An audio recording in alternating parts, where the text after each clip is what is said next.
And we're recording episode 438. 438, I think. God, I gotta do the rest of those sound panels. I've been so... it's with Dale Comstock. Dale and I both showed up late to our own meeting. We both texted each other because, we're text buddies. We both text each other and said we're going to be late. So Dale's not here yet. Dale will be arriving. I don't want to have to put the hurt on Dale. I know he was in Delta Force and in the CIA. But, I do play a lot of Ace Combat, and I'm just saying, get me with that UCAV or that pulse laser, or those 4 air-to-air missiles, or the cams. Pop some flares. Do a 9G turn. Take out the Arsenal Bird. I can take out Dale Comstock. But yeah, Dale's not here yet. I think I need a haircut. I do need to. Hey, if anyone actually listens to these podcasts, is the audio better? Do you notice a difference in the audio? I need to make sure this isn't all placebo, because placebo is great for like sleeping pills and cancer, but not so much audio when other people are in on it, because you guys aren't in on the placebo delusion that I am as well, that I'm in. Also, I might be switching to the PC Master Race.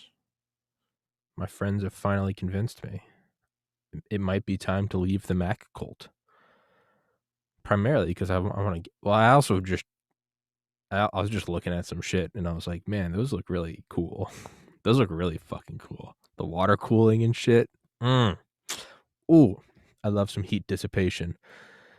I don't know, man. I might need to do it. I was looking at one of those widescreen monitors, that Samsung G9 49-inch, 240 hertz, 5K. Ooh. I might be joining the PC Master Race. I do like Macs though. But for what reason? I've never really picked it apart. Why do I like Macs? Is it some sort of conditioning? It's the first laptop I ever had, 2009. Shout out mom and dad for college. Second laptop I had, 2015. Third laptop I had, this guy, for graphic design and now podcasting. But what exactly do? I screen record, and I mean, that's it. I don't do fancy editing. I maybe clip off the end if I forgot to stop record. Really, all I do is screen record. I mean, I don't think that... I would like to get back into gaming, though, on a computer. Gaming on an Xbox is fun, and I love turning off the audio and turning on an audiobook, obviously, which I talk about all the time on here.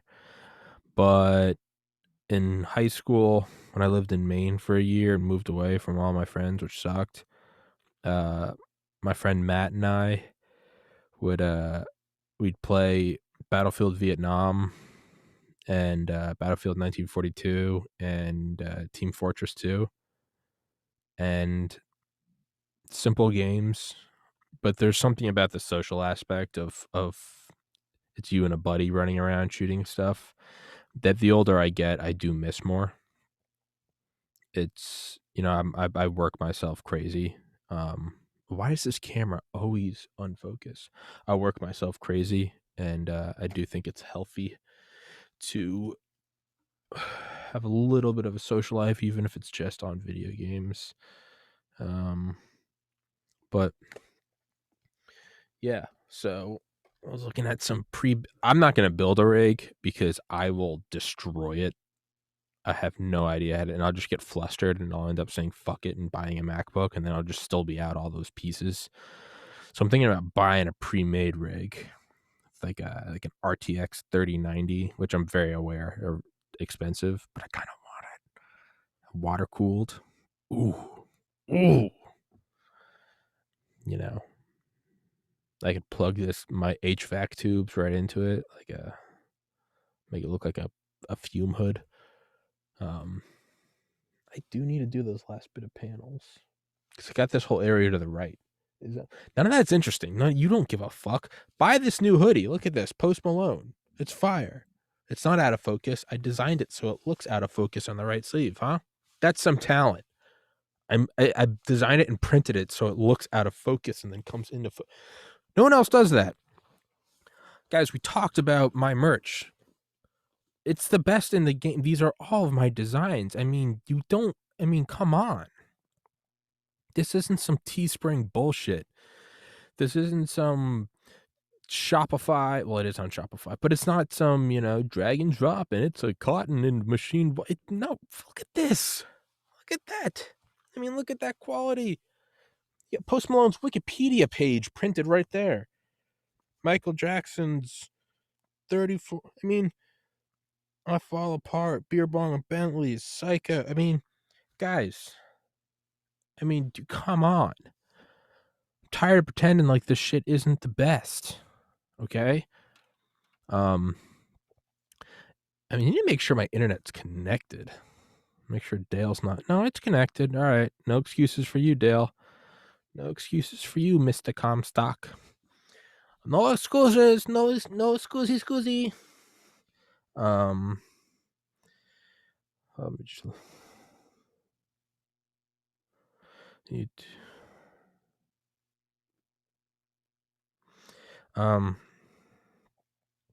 Yeah, but that's the new thing I'm interested in is a PC.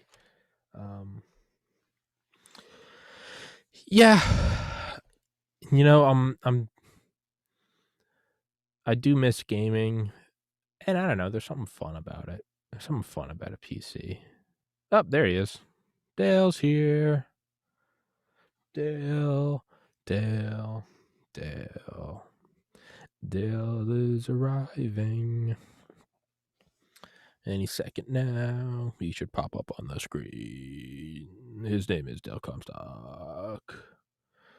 I let him into the room, but he's not showing up. Wait. Here he is. Can't hear you, Dale.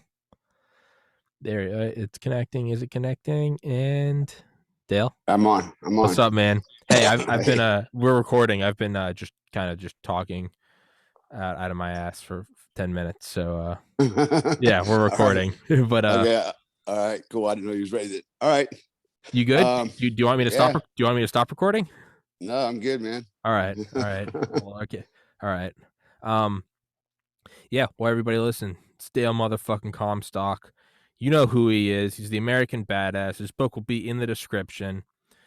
Delta Force at 23, OGA, and a bunch of other stuff that can't be mentioned, but Dale did. Dale is a living Jason Bourne, James Bond, Jack Bauer, but he's cooler than all of them, and he's got a mustache, and he lives in Bali. So fuck with it.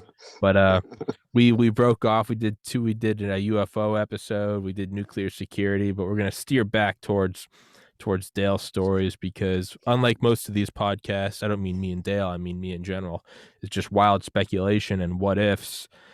Dale's life is more interesting than wild speculation and what ifs. Guns don't kill people, Delta Force kills people. That's a fucking awesome shirt. I love you, Dale. I love you, Dale.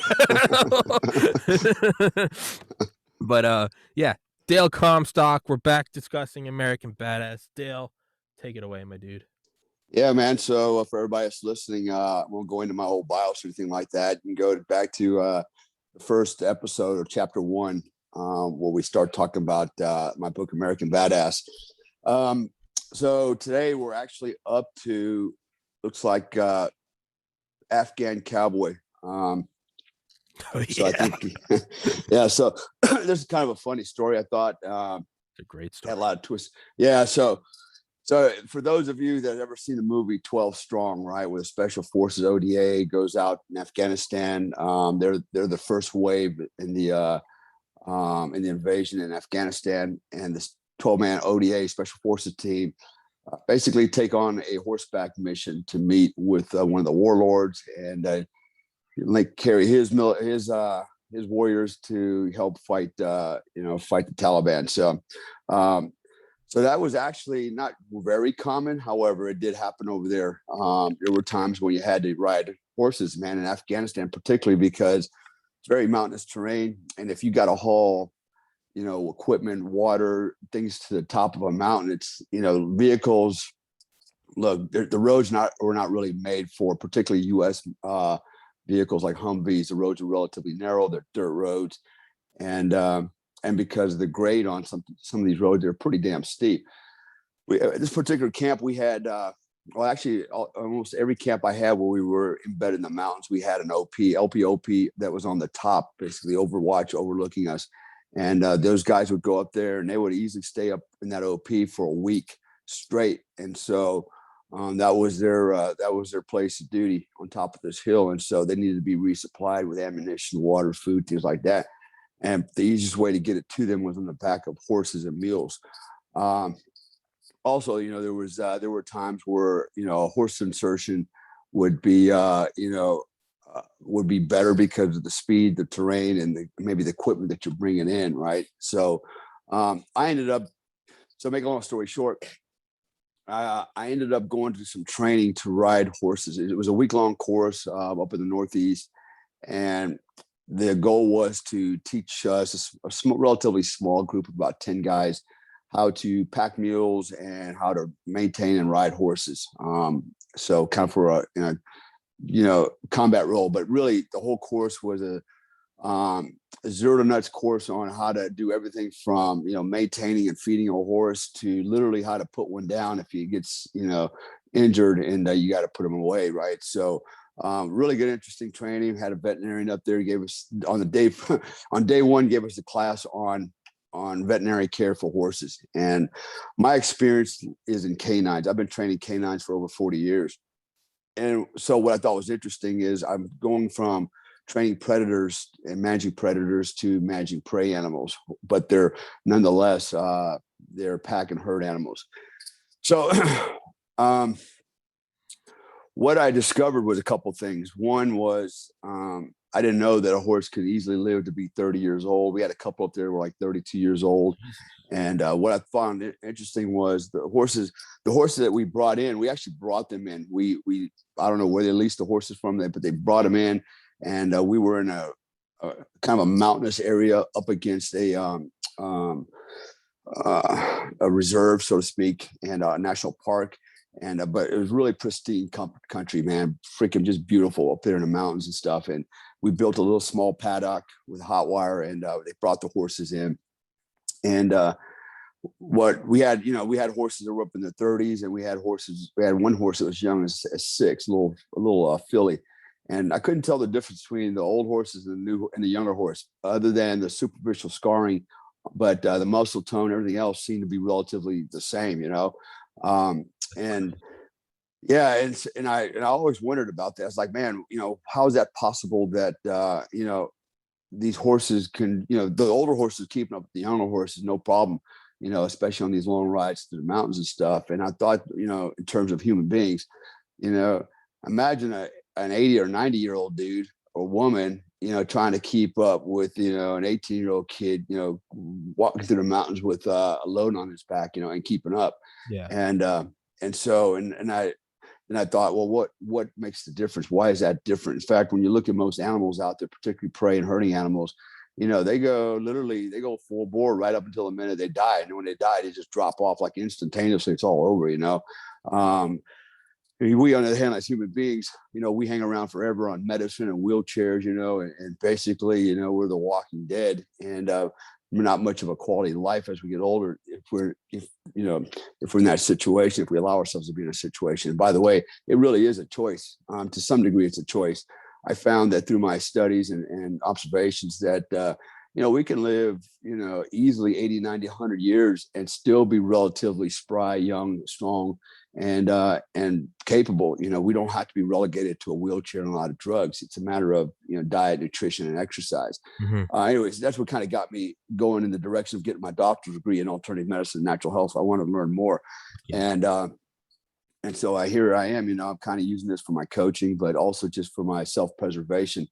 And here I am at 58 years old, still Makes you killing that much it. more of a badass that you're Dr. Dale.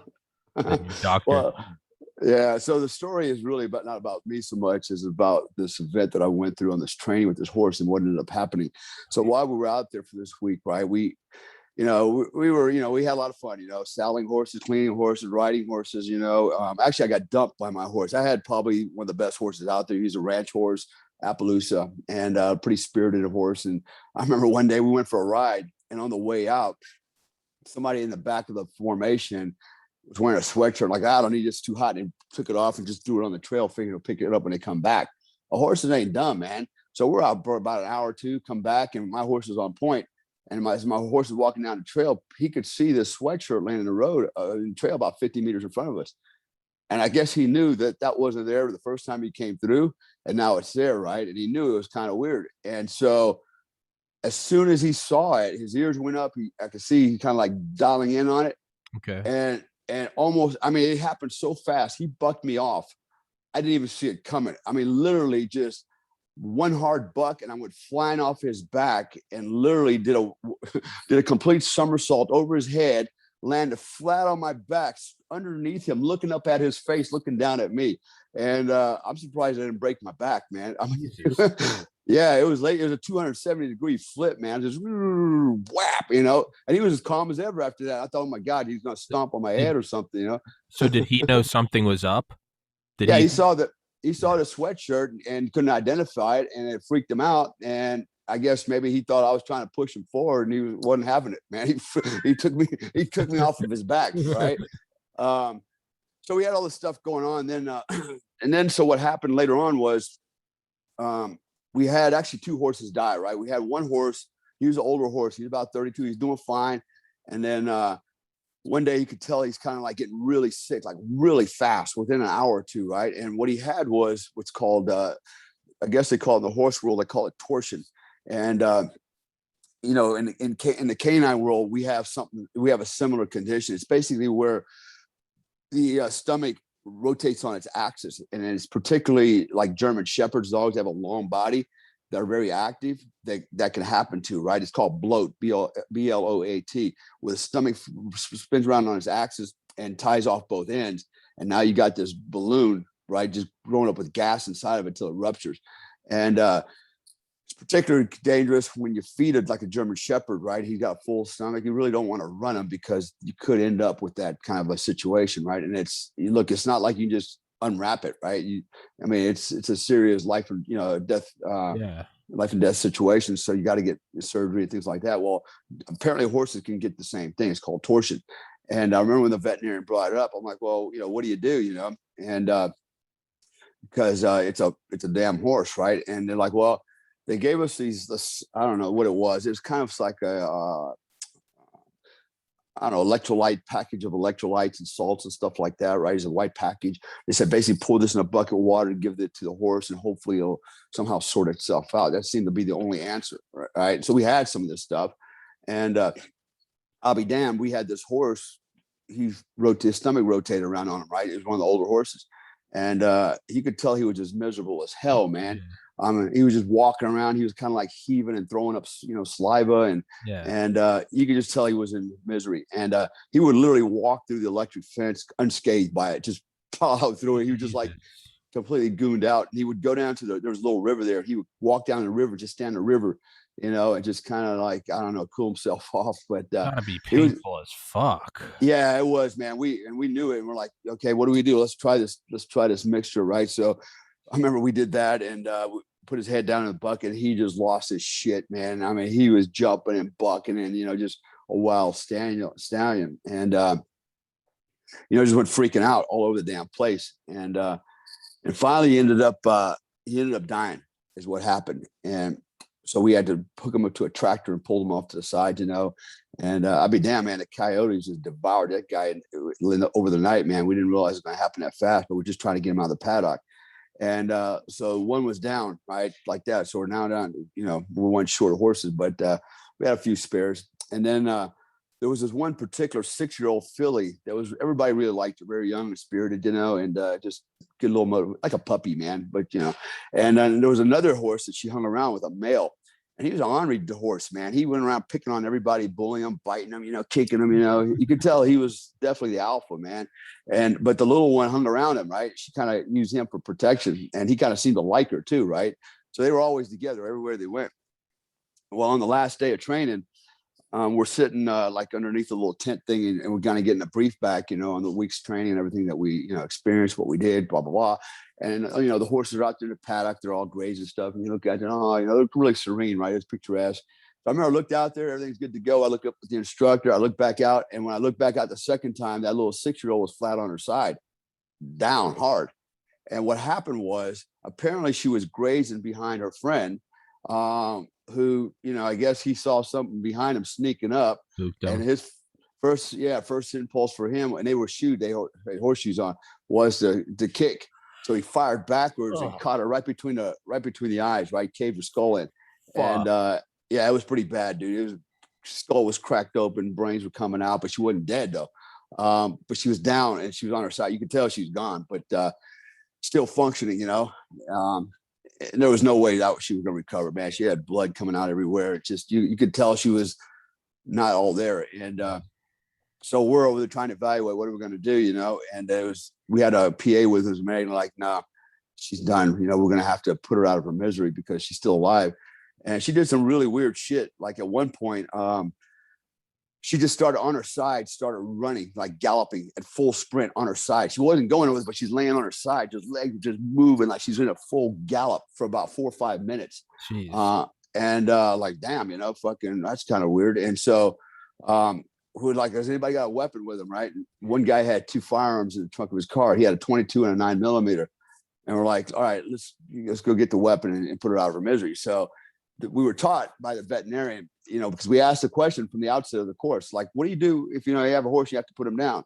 And I remember they were like, oh, that'll probably never happen. You'll have to do it. But, and they said the same thing about the blow. Oh, it'll probably never happen. But, You've got I two mean, dead horses in a fucking right. week. Right. So then, they told us that on the horse, you draw an X from the ears down to the eyes, right? And then you shoot basically center mass of the X in the forehead.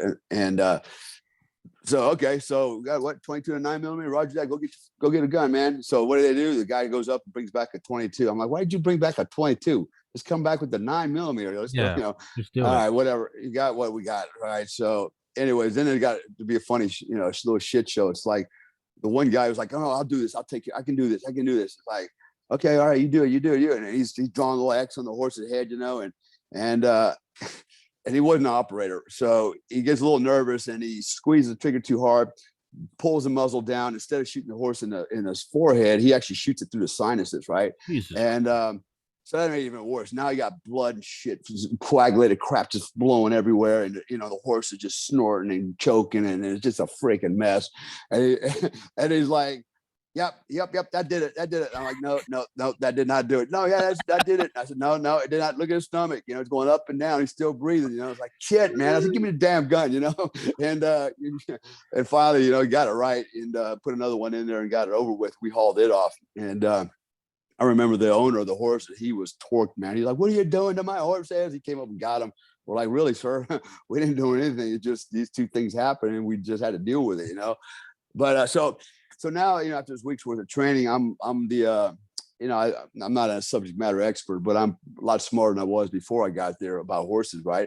And I felt pretty confident. Did a lot of riding and, felt pretty good about, putting saddles on and the bits, and grooming and, all those things that go on with riding a horse. And so now I get done, and my next deployment immediately after that is back to Afghanistan, to one of the bases I always go to. It just so happens at that base, we had basically about, if I remember right, we had about 12 horses and about as many mules, and probably about 6 donkeys, right? So now over in Afghanistan, the horses, they don't, I guess they don't neuter the horses, I guess it's called gelding. They don't cut their balls off, right? For some reason they don't do that, right? And I guess it's a macho thing, you want to have a horse with his nuts, right? Sure.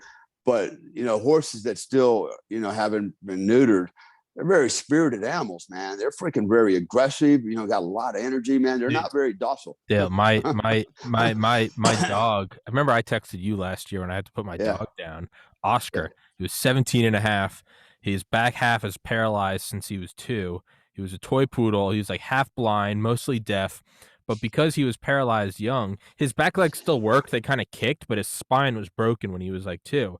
But he would just kind of walk, couldn't control his balance, so he'd wear a little diaper and he would kind of balance on his feet. He was a crazy dog, but he lived to 17 and a half. Point Oh, is we never got him neutered because he couldn't use it. And so he had his balls and he would put him in a little wheelchair and we'd take him for his walks. I can attest, dude, pit bulls, Rottweilers. I mean, we would see deer, and Oscar would start going fucking nuts. He thought he was the biggest. He's growling, and then I'd always just be like, "I love you," because he was like 6 pounds. He was maybe 11 inches tall. Dude, foaming at the mouth, he would go after pit bulls, labs, German shepherds because he had his nuts. He couldn't, but it's true. They don't. He doesn't know what. They just think yeah. they're invincible. Yeah. So I go over there and at the base, and I'm thinking, okay, well, cool. We had a stable hand. His job was to maintain all the horses, the mules and stuff. And I thought, well, shit. Now that I'm an Afghan cowboy, I'm just gonna go over and ride one of these horses. So I go down there, but I'm not dumb, right? So I'm like, okay, I know these are like, these are stallions, man. And I said, I'm not going to go down there completely, vulnerable either. So I armed myself. I carried my 9mm, my Glock on my side, right, and gun belt. And I go down. I tell the stable hand, hey, I want to ride a horse. Give me a horse to ride. And so he picks out this big black stallion, man, beautiful horse, right. And I said, all right, that'll do. Now over there, they don't have. Well, they may have them, but we didn't have them. They don't have leather saddles. They have wooden. They literally make them out of wood. The saddles are out of wood. Yeah, can you imagine riding a wooden saddle? This particular one had like a crack down the middle. I don't know if that's where your balls hang down in there or what's going on, but yeah, it was not a comfortable saddle, right? But it was a saddle, and he hooks the horse up, puts the reins in, and I'd mount the horse, and right now, so far, so good. The horse is probably thinking, "Who is this guy?" But he's being compliant because I at least pretended like I knew what I was doing. And the horse can sense if you don't know what you're doing. He knows if you don't know what you're doing. And if, as soon as you don't know what you're doing, he'll take advantage of you, right? So I got on there trying to be cocky, like, hey, I got this. I know what I'm doing, buddy. I get on the horse and I put it in reverse, back him up, get him turned around, and then we go out the front gate. And I'm thinking, okay, we're gonna have a good little ride, Yeah. And I'm pretty happy with myself because so far I'm actually being able to guide this horse and get him out on my own, right? Nobody's holding on to the reins for me. And I get out and I start to ride, and then lo and behold, the stable hand decides he wants to go ride with me. So he gets his horse and he comes out. Now, I didn't invite him along. All I know is I turn around and look, and here he comes on his horse. I'm like, oh, shit. Okay. Well, as soon as he got closer to me, my horse saw his horse, and it was game on. It was game on. Now, one of the pieces of equipment he had that he didn't give me, and I don't know if he did that intentionally, but over there they carry a club, basically a long, like, about a 24, 36-inch stick, right? And they whack these horses to keep them, in line because they're all over the place to keep them, so they'll give him a crack with the stick. But he didn't give me one of those. And so when he comes out on his horse, my horse saw his horse, they saw each other, and then it was game on, man. And then for whatever reason, they decided they're going to see who can run faster.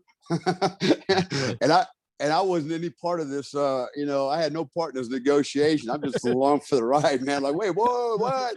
And my horse takes off full gear, and the other guy stopped.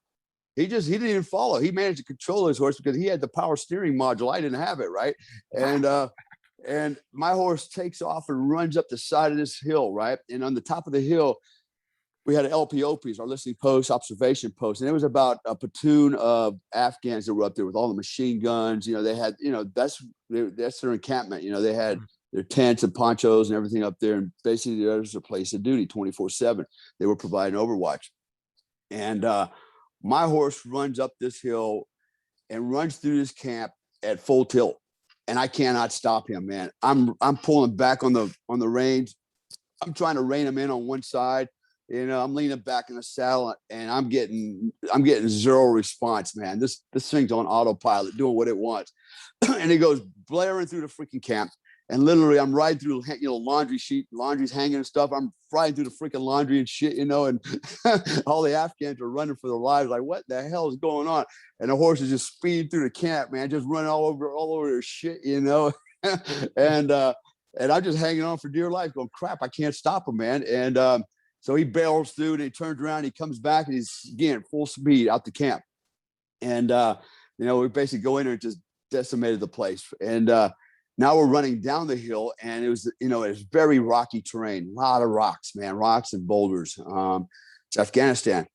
So this horse is hauling ass down this hill, pretty steep hill, with all these rocks and shit. And I'm hanging on, and my foot comes out of one of the stirrups on the left side, and I fall off the horse because he's just going berserko, and I am not that damn good, right? So I fall off the horse, and my other leg gets caught in the stirrup, doesn't come out of the stirrup. So now I'm getting dragged, right, by this horse down this mountain across these rocks. And I'm thinking, oh my God, I can't get my foot out. He's going to kill me, and he ain't stopping. Yeah. He ain't waiting, right? And so, I'm processing all like super fast. Like, oh shit, he's going to kill me. I got to kill him first because I can't get my foot out, right? So I actually get down and grab my pistol, get out of my holster. And, I'm sliding and bumping. I'm trying to get a shot because I'm going to have to shoot him in the head, because if I shoot him anywhere else, it's probably not going to kill him, not immediately, right? So I got to get him a headshot, take the central nervous system out and put him down, right? And crack, I take my first shot and I miss, and he's still hauling ass. Like, God damn, man. And just as I get ready to pull the trigger again, my foot comes out of the stirrup on its own. And I roll down the hill, man. And I'm like, holy shit, that was told. He just keeps on going, man, just all the way back to the barn. And so then, the stable master, he watched the whole thing go down. And I get up and I'm putting my gun away. I'm dusting myself off and shit. I'm like, what the, my pants are all ripped up and stuff. And a little disheveled by all that. And the stable hand comes up and he looks at me and goes, hey, take my horse. You have my horse, right? And I'm like, no. He goes, no, take my horse. It's okay. You ride my horse, And I'm done with horses right now, right? Now I'm done. He goes, no, it's okay. It's okay. Maybe he set me up with a bad horse and he knew it. I don't know what was going on, but okay. And so I start to mount the horse and I snatch that stick out of his hand. I said, give me this time, I need a power steering module. You didn't give it to me last time. And so I get on the horse, and I'll be damned. As soon as I get on this horse, he just starts spinning around like as fast as he can. Here I am. Whoa! I go off again, right? I'm like, son of a bitch, man. And I figured, okay, these guys know me, man. They know that I am not capable of riding. Not these guys, they're just too much. And I handed the guy his power steering module back and said, you know what? I'm done. And I was done. Like, no more horses for me, man. Because, man, that could have killed me. Either one of those dudes could have killed me, man. Slinging me around like that in the rocks and stuff, Absolutely. But there's a quote I was watching about like a Delta Force documentary or something. I think it's what led to me originally reaching out to you, was I was like learning about Delta Force, and there was a quote from one of the guys that I guess like did selection or like coordinated it. And he said so we don't take the best man, we take the right man. And I'm just thinking, like, I wonder what constitutes the right man. And I think we just saw a brief moment of it. And I had to think fast. He was going to kill me, so I had to kill him first. And I was like, that's the right man for the job. He's going to kill me, so I have to kill him first. I was like, oh, it makes sense now. But yeah, man. Yeah, I'd have dropped him, no problem, man. But you got lucky that day. So did I. But I didn't have any more of that horse riding crap going on there. If I need to go somewhere by car, 4 wheels. Do you think it's like, if these horses have their nuts, do you think it's something like it's a testosterone, man? Well, I mean, do you think it's like they detect it in like, I mean, operators, I mean, you guys are the alpha. Do you think there's some sort of like they detect, like, maybe they wouldn't do that with like a beta male bitch. If like I was there, they'd be like, yeah, we'll take you for a ride. But they see you or someone like Joe or whoever, and they're like, they butt heads. I don't know. Only thing I can think of. They might smell testosterone, as well, but I'm sure they do. But I know that when they rode, like our security patrols would ride the horses around the perimeter of the base, and they would ride, 3-4 man patrols on the horseback. And I swear, watching these guys ride together was like, the horses were just constantly up and down, jerking and bucking and nipping each other's necks back and forth. The guys are clubbing them, over the head, like, stop it. Like, holy shit, man. I mean, you can't even enjoy the ride, man, because it's just the whole way, just bucking and carrying on, it was crazy. But that was not, it was a stark difference from that ranch horse I was riding. Even though he threw me off, at least Mhm. he was nice enough to wait for me to get back on, Yeah. and we were fine. But this one, man, this one was savage. Um, all right, so that was my little experience riding horses. A little embarrassing, but I learned some lessons. The power of a horse, man, is just incredible, man. That first horse that launched me off his back was like a catapult. It happened so fast that all I remember is sitting on his back and then waking up on my back, like looking up at him, like, what the hell? And I'm still holding on to the reins, right? Does does that does that how does that affect your, like, how does that affect your perception of, like, history? Thinking of, like, old armies and shit riding horses. Does that change your having, like, ridden a horse? Does that change how you I mean, I don't know what I'm going it's okay, it's like the first time I shot a pistol. In, like, a video game, a pistol is always, like, the quietest thing compared to the other guns.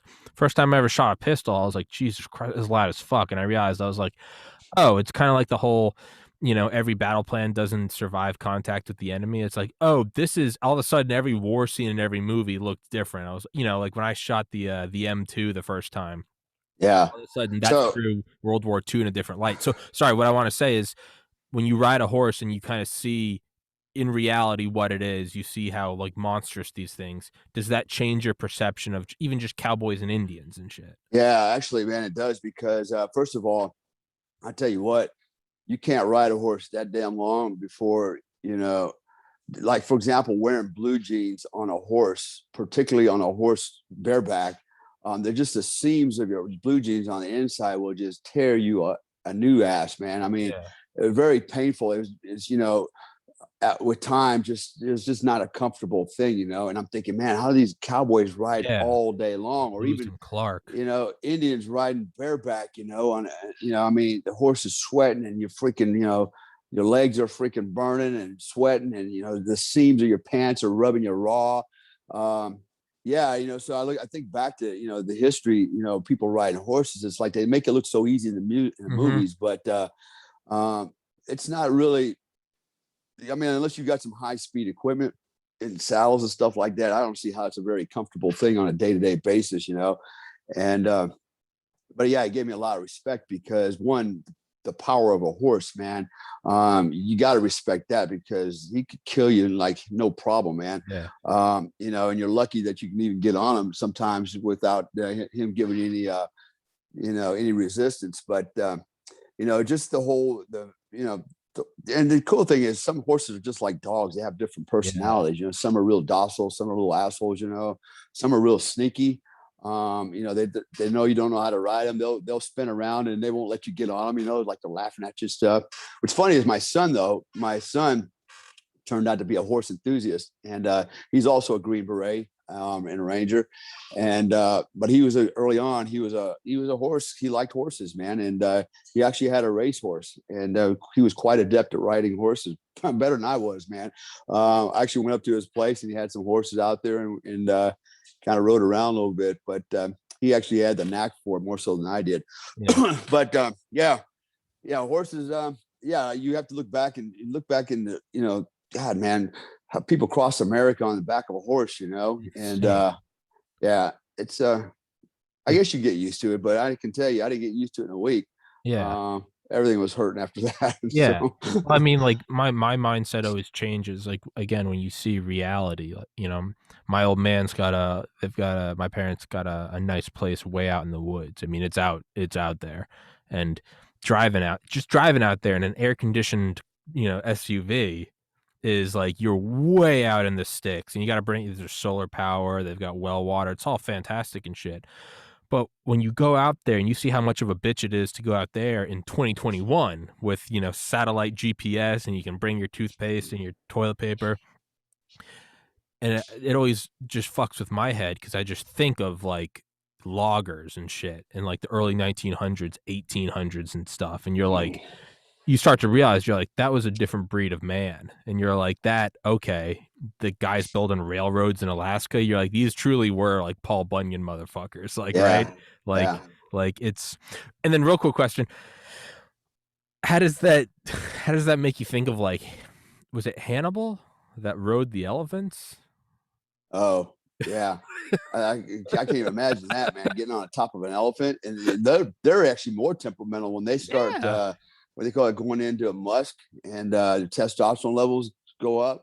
That's why, you see them in on television, the news in India, places are running through villages, trampling people and shit. Yeah. It's because there's a chicken heat somewhere, and these guys are going into musk, man, and they just get really angry. So, yeah, I can imagine that. I've actually seen video of guys riding these elephants, um, and getting attacked by a tiger, man. Like, holy shit, They usually ride elephants because it scares the tigers away, But I've seen one video where a tiger actually leapt at the elephant. Um, but yeah, I'm done with riding stuff like that. Yeah, fuck I'll that. stick to motorcycles and cars and Yeah. stuff. Yeah. Fuck So that. next one I was going to go in the next chapter while we're here is going Yeah. to it's called Up Close and Personal. And this particular one was a raid in Baghdad that we did. This particular guy was around 31, 32 years old. He was a terrorist. He was really responsible for either financing or placing a lot of IEDs that were killing Americans, and so he was definitely on the hit list. But he was hiding out in. So over there they had like a neighborhoods just for retirees from the military, which is kind of interesting. And so it's kind of like quarters area, like housing area. And this particular guy lived in one of these housing areas. And so I remember we decided when we go get him one night, and we kind of flew an offset with a helicopter, and then we walked through the neighborhood in the middle of the night up to his house. And my team was actually going to my Iraqi team was going to be the team that actually breaches the front door and goes in and clears it. So we get up to his front doorstep. It's dark out, and we place the explosives. And for the first time, this was one of the first times I was not the first one in. The team got in before I did. But so boom, the charge goes off. The team enters, and when they go into the front door, it's actually the front door that leads right into the living room, and directly across it is the master bedroom. So, and the door was closed on that also. So we breached the door. It's pretty good charge that went off. In fact, it threw a lot of shrapnel, and pieces and parts from the door into the opposing wall on the far side. And so it threw a lot of fragmentation. But anyways, we breach, we enter, and it's no hesitation. I mean, there's nobody in the living room, so these guys right away went straight for the bedroom door, figuring that's the next door in the sequence. And boom, they go in. I'm right behind them at this point. I'm in the stack, and they go through the front door, and they go left, right. They flood the room, and then I come in, and so here we go. So we got the guy, and he's on top of this Iraqi chick getting it on. I mean, he's nailing it, right? Freaking, they're pounding away. And you would think that when the first charge went off on the front door, he would have got out of his bed and grabbed his guns or jumped out the back window or something. But he didn't even quit. Either that or we were like super fast. I don't know. Maybe it was a combination of both, because, I mean, boom, we're in, and boom, we're in a second room, and we're in the master bedroom, and this guy's having sex with this Iraqi woman. And I'll note here she had big boobs too. so he's on top of her, and I'm standing right next to him on the bed, and I got my weapon pointed at his head, and I tell him, I said, "Get up," right? And he looks at me, and he's like, had this like, "Come on, man." And he's pointing at the woman. They're like, "Come on, man. Look what I'm doing. Look what I got. Give me a second, And it was almost like, just hold on. Let me finish what I'm doing. You can blow my And brains out in a second. Like, yeah, and I kind of got like, the nerve of this guy. He wants to go ahead and finish up while we watch him, And so I hit him in the forehead with the barrel of my rifle. Like, get the hell out of the bed, man! And he gets up, and she jumps up and covers up, and we wrestle to the ground and cuff his ass up. And he had wads of money, all kinds of guns laying on the dresser, man. He had a lot of stuff laying there, but he was definitely the guy we wanted. And I don't think he was expecting us that night. And she sure as hell wasn't. She was freaking out, man. And we're like, just, hey, just stand in the corner, cover up. We'll be out of here in a minute, yeah, and you can help yourself to all that money and stuff if you want. yeah, go We're gone, wild. right? Yeah, So that was our raid over there, which was still, kind of a memorable thing. But what made it so memorable was that the guy's response. There was no response. I mean, a huge breaching charge just went off, probably less than 20 feet away on an outside door, and he knows we're coming in, yelling, hollering, and then bam, the bedroom door comes in, and he's still on there. I mean, It's it must have been good, man. That's well, all I can say. you gotta think though, there are some parallels between that and the horses you were talking about earlier. It's like Yeah, it's like too much testosterone might actually be a bell curve of efficacy, you know? It's like, yeah, whether it's the horses nipping at each other and it's like they can't complete the mission, it's a guy just, pounding away, getting some poon, and it's like breaches are going off. And like, you know, if he wasn't, fucking, he probably would have been gone. But yeah, it's tunnel vision, right? It's too much. But I gotta think, man, no one's ever gonna believe that girl. So I was yeah. fucking this guy, we're surrounded by money and guns, and it's like, "Uh-huh, sure." No, no, no. And then a tier 1 team comes in with nods and gear, and they take him away, and he won't even finish fucking me, so another guy hits him in the forehead. "Alright, honey." Like, "You dumb hoe." And it's like, this is actually what happens. Yeah, no shit. Yeah, man. You Just actually, believe you all actually women. see, you actually kind of see a lot of that, believe it or not, because Yeah, all our raids are almost always at night between Afghanistan, Iraq, and other sure. places. And we've gone in before, like in Afghanistan, and there they are, man. They're in bed getting it on. It's like, Is and Now would there be sorry to interrupt. I know I've been interrupting you nonstop. it's all right. Is there I wonder, could there be any tactical could that change I mean, granted, this would get really complex, but, like, man, it seems like strategy that you'd almost wanna use, like, thermal or infrared, and, obviously, you gotta weigh target of opportunity. Can you go get him? You don't wanna be too picky, but, I mean, if you could wait until he's pumping away, I mean, all these guys have harems of women. I'm sure they're fucking every night. I mean, if you're already going in at 3 in the morning, right? You wanna get them at the least opportune, time for them. This might be evidence of, like, you go back to, I guess, whatever, like, Delta, and be like, "Hey, this is a new training module." A new strategy, yeah, for I exactly, mean new tactic. 2 breaching charges and he still didn't move. That's Yeah. I mean, for guys that shave thousandth of a second off your tactics for an edge, you get a guy that you can come in there and point a gun at him and he's still looking at you like nothing. I mean, is that not invaluable? Is that not? Yeah. It was not uncommon to run into stuff like that, even in Man, Afghanistan, man. I'm saying. Um, freaking. I remember some teenagers, boy and girl, they're in there doing it, and they jump out, they're all freaking out and stuff. But yeah, Well, I they don't mean, know the. yeah, I remember you telling me a lot of hard drives you guys seize. I mean, a lot of it's pornography, right? I mean, the more oppressed or sexually suppressed a nation or society is, it tends to be the more crazy shit. Look at Japanese porn; it's insane, and it's because they don't have any outlet for it. I mean, Yeah, so maybe it's not even fucking a girl. I mean, I wonder if there actually is a tactical advantage to, I mean, if you could use thermals or infrared to even just see if the dude's watching porn and jerking off. I mean, does that create such a tunnel vision of testosterone and epinephrine and oxytocin and dopamine that they are essentially anesthetized to external stimuli? I mean, if you could have a predator up there or a reaper watching this guy and you want to take him alive, I'm sure that they've got some cameras on there that could see a guy jerking off. Go in now. Now's the time. Go in when he's yeah. jerking off. It really not. I don't think it's practical. I don't Okay. even know we have that capability because, like in Afghanistan, the walls are very thick because they're Yeah. made out of mud, right? Yeah. And it's mud, Yeah. dirt, and stone. So Yeah. it'd be hard to kind of see in. But not only that, whether it's Afghanistan or Iraq, as soon as you get in the neighborhood, you Yeah. got to assume you're compromised. The It's dogs start time. barking, and so you don't have a lot of time to get in there Sure. This before is, you know. yeah. Yeah. It's This like is, anywhere else. If your dog barks a certain way, somebody's outside, right? And uh-huh. so it's the same thing with them. That's why they keep dogs around. They're great Sure. alarm dogs.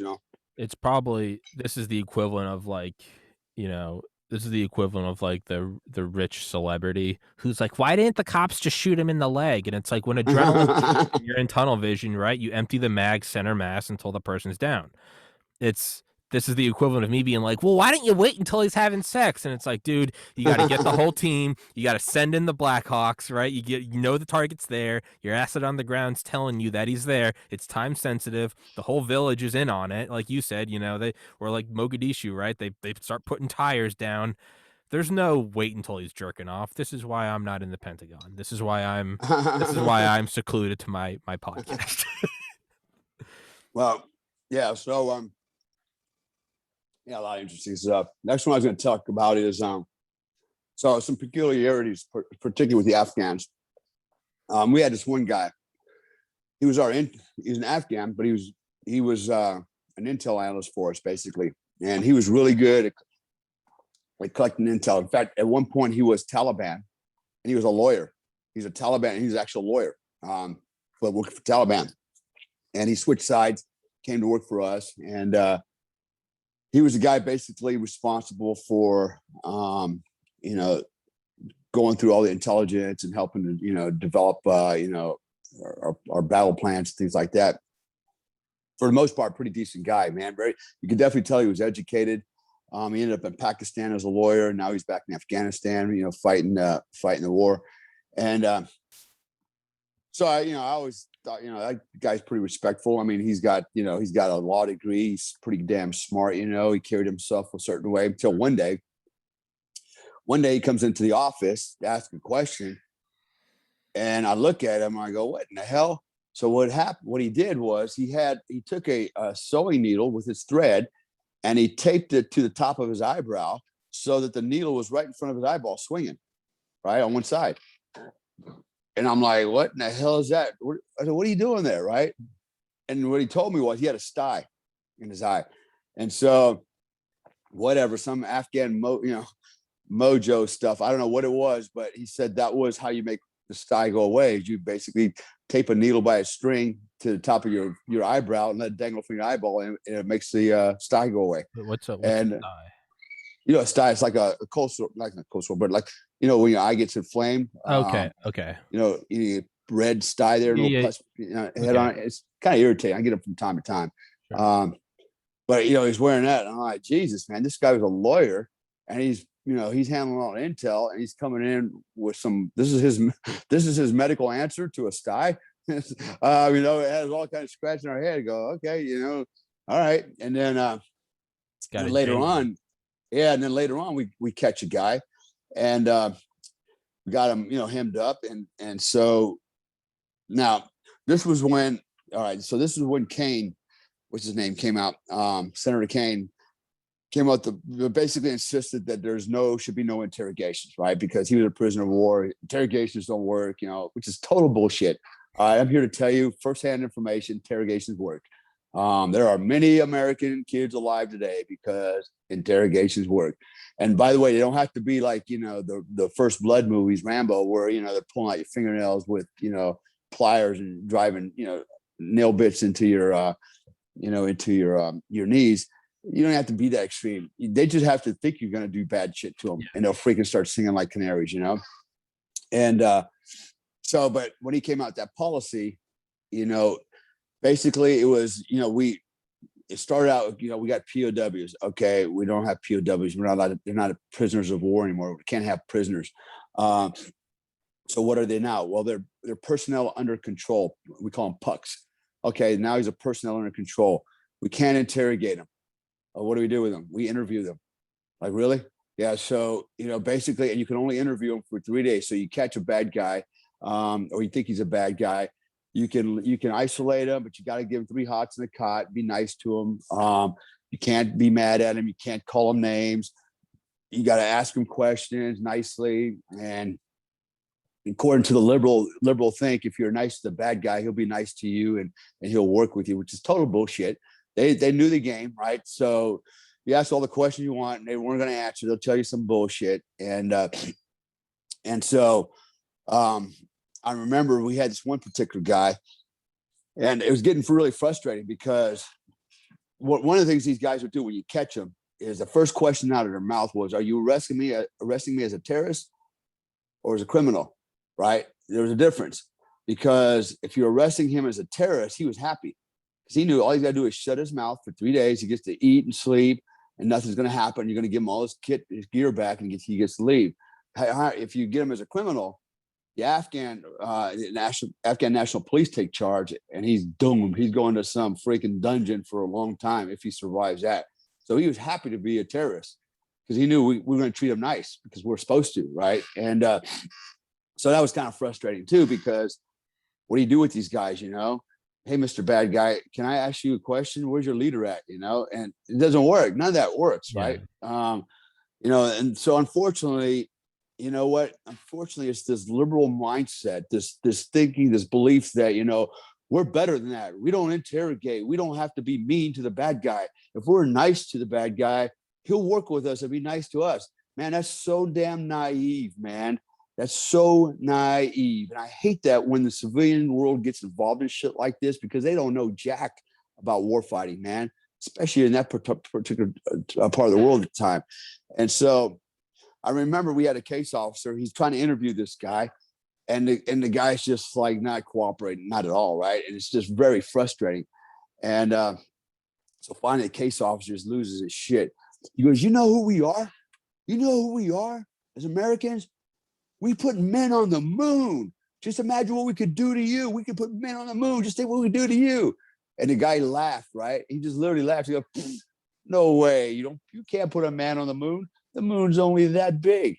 Right. And, Jesus Christ. and that was his mindset. It was because from the distance, the moon was only about an inch wide, right? We pulled little fingers up there. He couldn't fathom the idea that we could actually go all the way up there, and the moon is massive and stand on it, right? But he laughed. He's like, "Yeah, you couldn't fool me on that one. I know the moon's only that big, And we're looking at you like, these guys are kicking our ass, by the way. I was about to say, yeah, that's got to be a I wonder if you can then switch that though. Be like, okay, well, if this guy is naive enough to think the moon is that small, I wonder if you could fuck with some other stuff, right? You could I don't know. Well, and here's the other problem we came into. So now, and this is why we're doomed as a country. This is all started a while back. Okay. Yeah. I'll tell you, it started during the Obama era. Okay. The whole shit in Afghanistan really did turn into a shit sandwich, in large part because these policies that were coming down from the left. So, it got to the point where you had to watch everything you do, because you didn't know if the guy on your left or your right was going to rat you out, right? You just didn't know. Look, sometimes we would go down range, go out on an op, and we might have some non-combat arms types with us because we need them for, like, for example, what do they call them? God dang it, they call them fit teams, field intelligence teams, stuff like that. But basically, it would be comprised of, analysts, interpreters, American interpreters, chicks that are not used to seeing, these kind of operations go down and the violence that comes with it. And so anything they saw that was scary, right away, it was really up to their interpretation what they saw. And a lot of times they didn't know what they saw. They just saw me punch a guy in the face and fall down. But what they didn't see was, the guy spit on me or something, being resistant. All they saw me is punch him in the face and knock him out and then handcuff him. And so that gets reported as, we're assaulting and abusing detainees. No, they're spitting on me. Okay. Possibly spreading communicable diseases, and I'm going to punch him in the face because it's a form of assault. Right. Yeah. And so you always had to be careful of that. In fact, I remember one night I was on a target and we were way up on the mountains, man. We climbed a long way up. We were so high up on the mountains that we could see the helicopters in the valley flying below us. And Jesus, we hit this village and, get in there and, a little bit of a gunfight goes on. And then some of the bad guys run out and they run down the hill. And I'm standing there, I could see them running down the hill, probably, I don't know, 300-400 meters down the hill, right? They're hauling ass trying to get away. And I start to take the shot. And one of the guys grabs me and goes, "Hey, man," he goes, "Don't do it." I go, "What's the matter?" He goes, "Look up right? And he reminded me that above me was the what we call the ISR bird. Basically, it's a small aircraft. It's got all kinds of sensors and cameras and stuff. And basically, he's recording everything that's happening on the target, right? He's got all kinds of infrared and stuff, you know.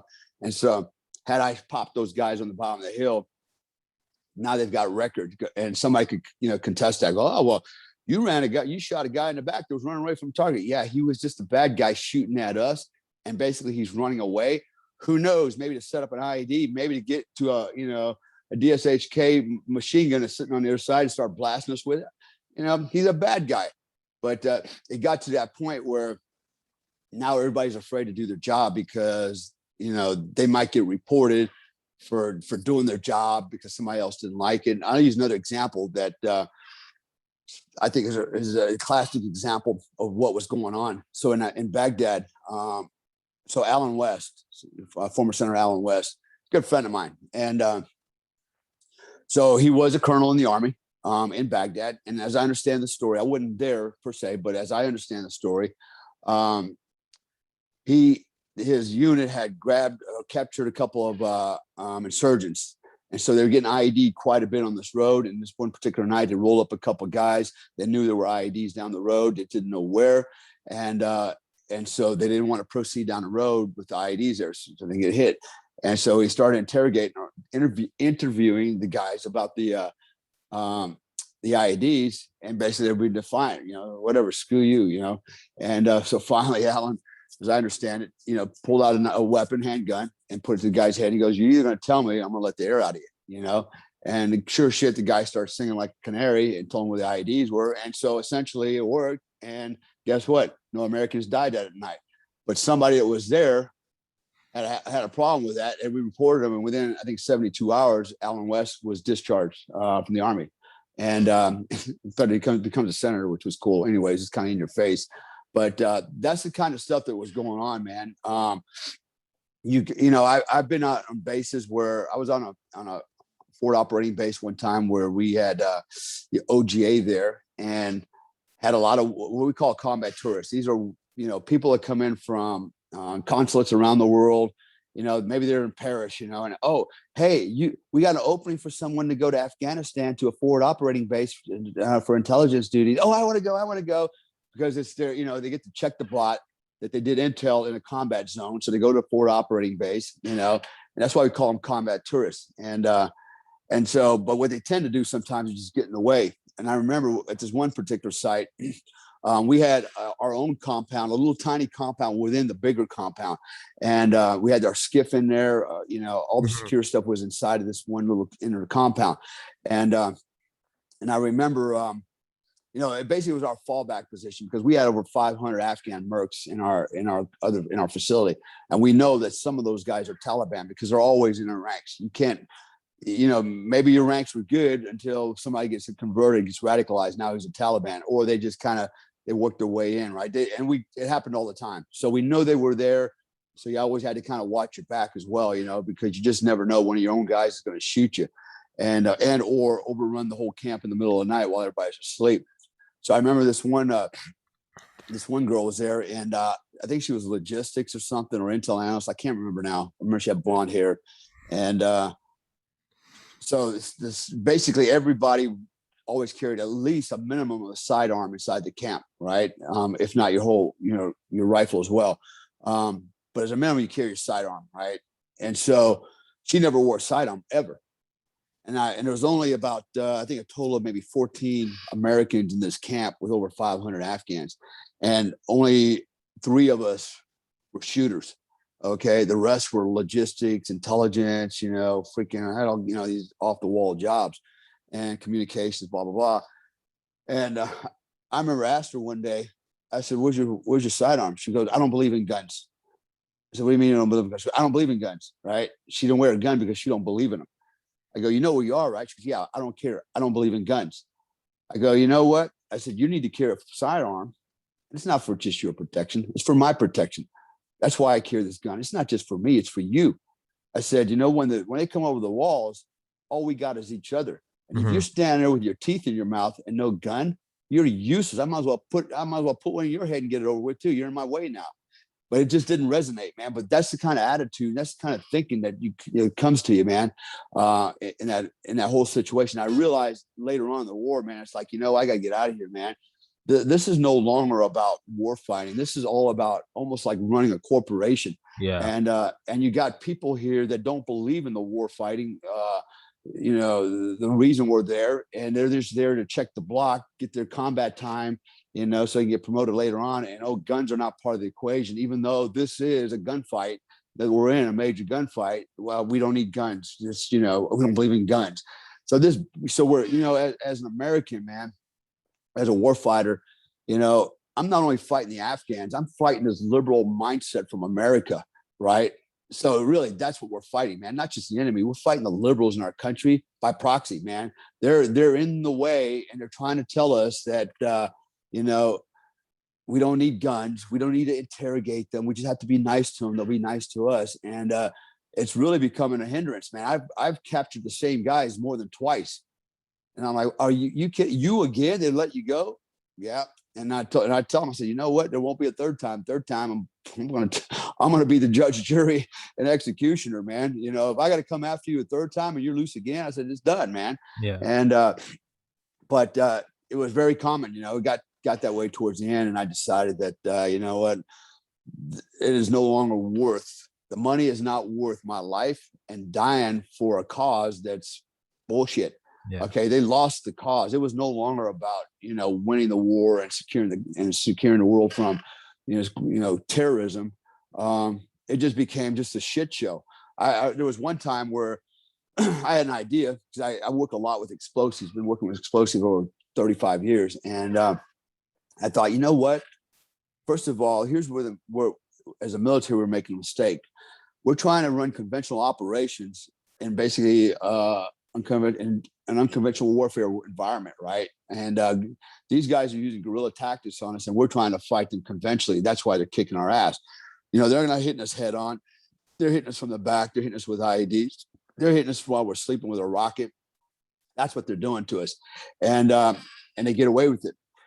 And I thought we should be doing the same thing. We should flip the script. Why don't we build IEDs, VBIDs, vehicle bombs, and and then take them, hide them, and then we could place them in front of, if we know a guy is a Taliban commander or facilitator, park it out in front of his compound, where he's at. When he comes out, detonate it, right? Mm-hmm. So now get them thinking, oh shit, they're going to be looking at every car, Mm-hmm. every trash can suspiciously, right? Flip the script, and let's get a little UW on them.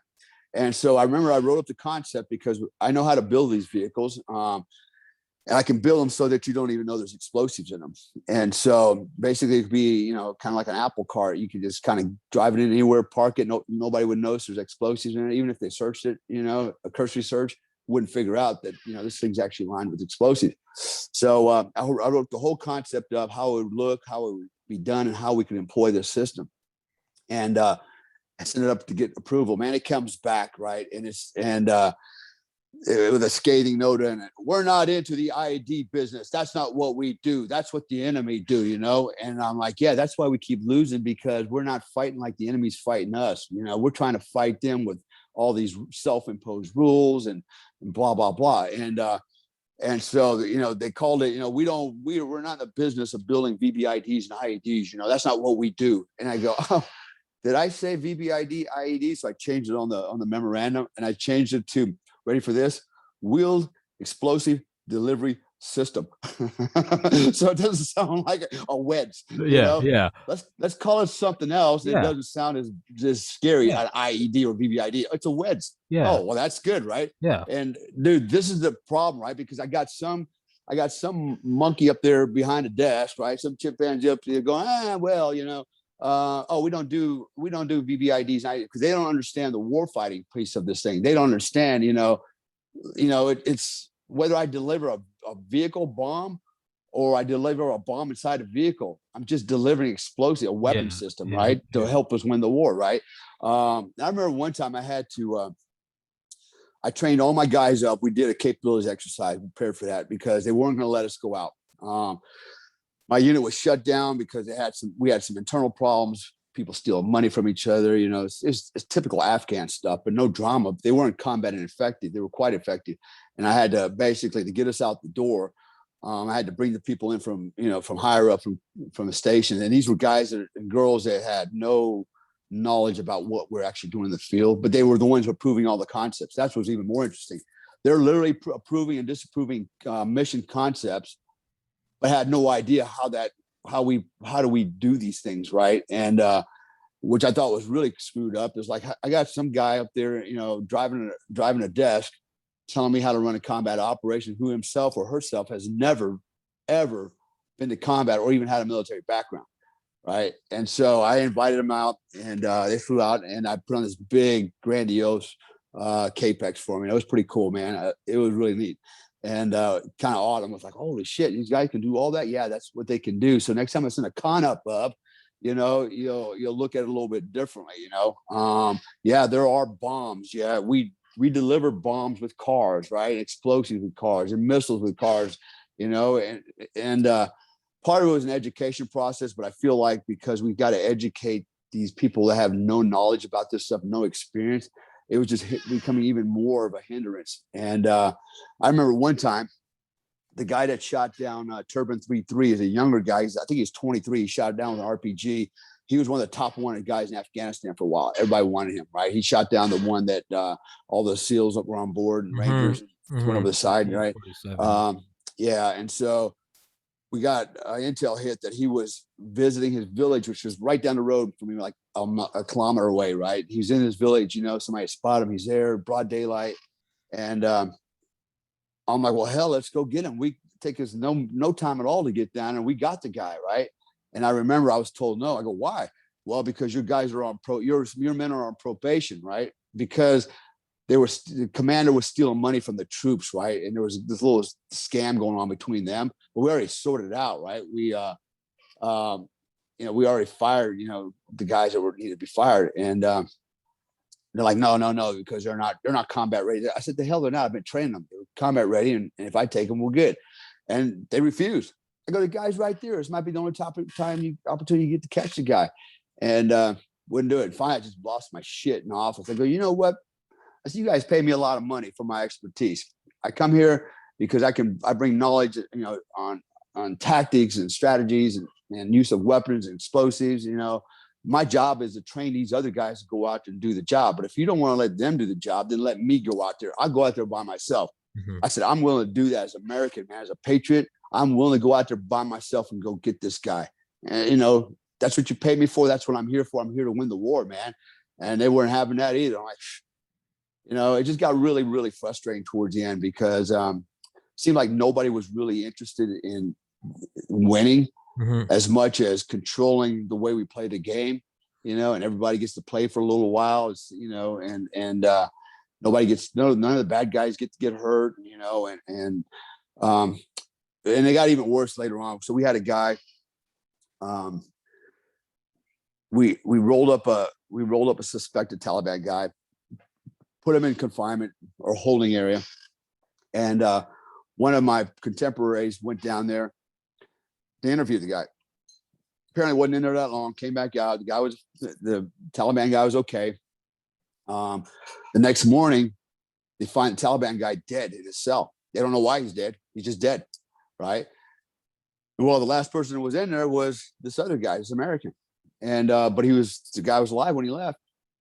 Doesn't matter, right? So over there, if Muslims have a requirement that if you die, you have to be buried within 24 hours, right? So they buried him right away. No autopsy, no forensics, no nothing, no crime scene investigation. He's dead. They buried him.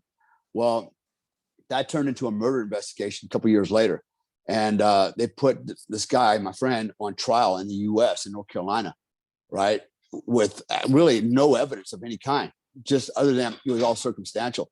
And they literally brought the interrogator, the Afghan interrogator or interpreter that saw him go in there. They brought him over as an eyewitness. And his testimony was like, yeah, I saw him go in, and he was the last guy to go in there. And the next morning, this other guy's dead, even though he was alive when this guy left. And there was no damage to him, right? It's not like he was stabbed or choked to death or beaten over the head. He just dead. They don't know why. right? Because they never did the autopsy. They buried him within 24 hours. You know, this guy, this American, actually went to prison. He spent Jesus. about 4 years in prison before he got out on parole, and screwed his whole life up, man. You know, freaking. I met him, run into him one day working at a gym, you know, as a personal trainer. But anyways, that's the war we're fighting over there, man. Or we're fighting over there. I don't know what we're doing now, but this could have been over a long time ago. Almost as fast as it started, had you know had the government slip the leads and let the dogs of hell, Yeah. go do their job, and we could have swarmed that place and got it over with. But no, everybody wants to throw in rules because just like Vietnam, right? The politics behind Oh it and the yeah. public sentiment. Well, that was what was happening too, right? And just sadly, actually, Americans died because of not just American policy, but American sentiment. All this shit that the left goes, hey, it's not fair. Don't interrogate them. Don't do this. Well, that when he didn't do that, guess what? Americans lost their lives for that. And so, anybody that thinks out there that, we should be nice to the bad man, we should interrogate them. Well, you got blood in your hands. If that's what you felt like in Iraq and Afghanistan all these years. Again, we're letting civilians fight a war, and they have no base or no business there. Yeah. So anyway, Yeah, yeah, it's similar to McNamara in Vietnam. His whole thing is about like he it was less about winning the war and it was more so about like filling out reports that showed progress. And it was like, well, yeah, what the fuck is the yeah, exactly, man. So anyways, yeah, that's a little side note there to the two chapters we talked about yeah, today. fuck yeah. Um, it took me a minute to remember where the hell I was at in the book, but kind of running out of time too. Next time we're going to talk about donkey turds and warthogs. That's actually a funny ass story, man. That was the ultimate shit show, and literally it was shit like everywhere. Jesus Christ. Shit and vomit coming out of my Afghans, shit all over the place from God, donkeys and goats. God, It was just you're gonna horrible. get me to vomit on this podcast. You did it with your lobster store, your lobster and steak, and you're gonna get me to throw up on the podcast. And that, Yeah, the next one will be good, man. God damn it. It was a lot of fun, but it was definitely interesting. Fuck that. So we'll Fuck save that. it for next time. All right. Dale Comstock, American Badass. Guys, get the book. It's in the description. Dale is going to put it on Audible sooner or later. I think you should get a Don the Pleb to narrate it. Don's got a good voice, and you've been on his show Yeah, a couple times. Don's a cool fucking guy. yeah. I texted him already about. Yeah, you I should just do haven't it. followed up. You should do Um, it, man. Probably will. All right, I Dale. got some other books he can do too, though. Fuck So yeah. we'll see. Absolutely. All right, man. Dale Comstock, thank you so much, brother. As always, All right. my friend, and I'll see you next week. And yeah, stay safe, everybody. God bless America. Fuck the communists and fuck the Taliban. Take care, Wow. Dale.